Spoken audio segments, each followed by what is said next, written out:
is Shelby Bonnie. I'm the host of the Innovator Series brought to you by Technology for Obama, and I'm here with Rick Marini, who is the founder and CEO of BranchOut, a company that is built on the Facebook platform, kind of the largest professional network on Facebook, kind of think LinkedIn, but for in somewhat broader market, and has raised about $50 million from some of those prestigious venture firms in the Valley. So it's such a pleasure to be with you, Rick. Great to be here. So Rick, I want to talk a little bit of kind of lessons learned. I mean, if you kind of, look at your own career in terms of kind of time after business school, you've founded 3 companies, done some really interesting things, but also kind of your lens through BranchOut in terms of kind of what you see in terms of people's ability to get jobs and manage their careers.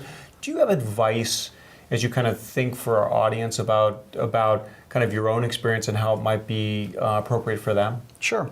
From a high level, I think there's a couple lessons that I've tried to impart to some of the younger folks, especially at BranchOut or friends. There's some easy lessons, and we'll get down to the details. Some of the easy lessons are what's helped me in my career is that I've done some simple things like I just try to work harder than everyone else. Okay, I try to have a good attitude.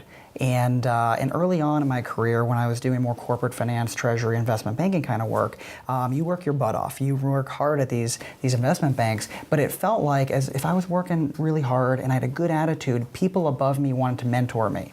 People saw me as, I want that guy on my team. And that always worked for me, and those are just simple lessons.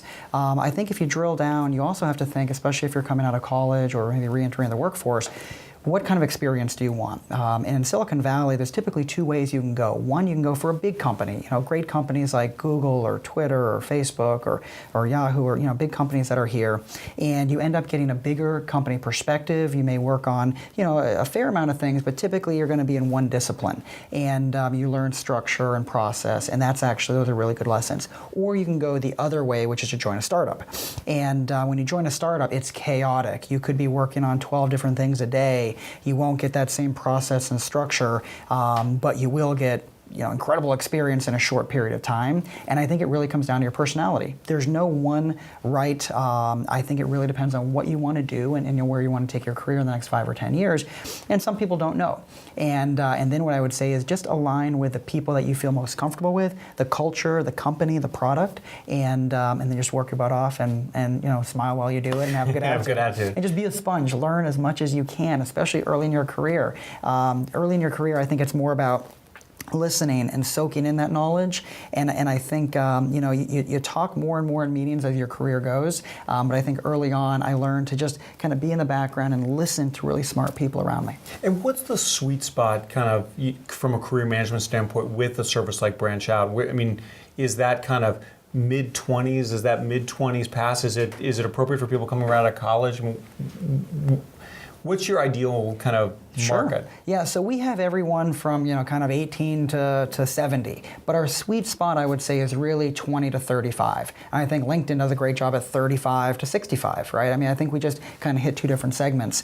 And for us, one of the big reasons for that is people have been curating a friend graph on Facebook for the last 5, 6, 7, 8 years. People sometimes have hundreds if not thousands of friends on Facebook.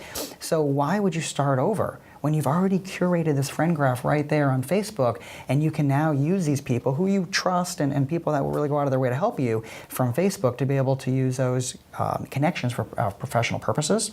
So that's why I think we've got a younger demo. And the younger demo also mixes personal, professional. They don't care. And a lot of LinkedIn's folks, and LinkedIn's a great service, but a lot of the older folks on LinkedIn don't want to make that mix. And so I think also then from a career advice standpoint, that person coming right out of college, think about, I think we've learned a lot of our, jobs and opportunities have come from our friends. Mm-hmm. And so think about how you can use your friend network through services like BranchOut as you think about managing your career. Absolutely. There's an incredible resource sitting right there that you've created over the last decade or more. Tap into those people. They're there to help you. You would help them. They want to help you, especially in a time of need when you're looking for a job or a connection or recruiting talent. Yeah. Well, I think that's great advice. And Rick, it's been a pleasure talking to you. We look forward to talking to you more. So thank you. Thank you.